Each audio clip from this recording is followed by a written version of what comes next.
Hello everyone, I'm Travis and I will be telling you about my poem, A Queen's Servant, and then I will read it for you. My poem is based on the book Farewell, My Queen by Chantal Thomas. It is about a servant who watches Marie Antoinette be imprisoned and then later executed. So with that brief explanation in mind, I will now read A Queen's Servant by Travis Krakow. So, Monsieur, you wish to know about my relationship with Her late Majesty the Queen of France. I will tell you the story, but it is a rather simple one.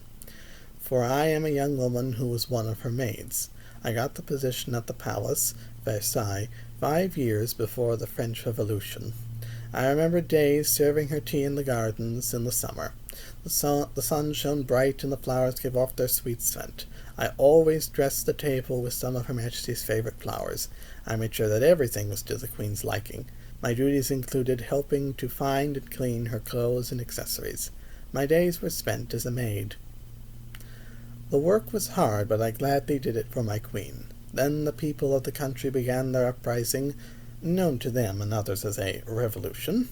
I could have joined them, but I would not betray my Queen. She had given me shelter and a position. In return, I gave her loyalty and honor.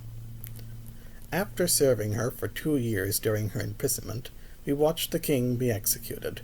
She cried, and I gave what comfort I could give.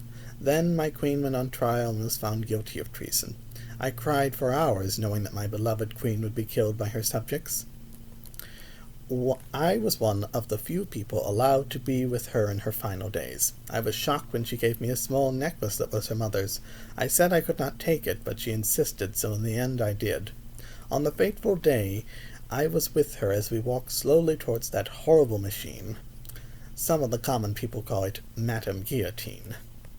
I watched as her head was cut off in one swift chop. I could not bear to look at the blood. After that I left France because there was no reason for me to stay in that God-forsaken country. To end, I say that I was a humble maid to Marie Antoinette, the last great queen of France. And there is my poem. Thank you for listening.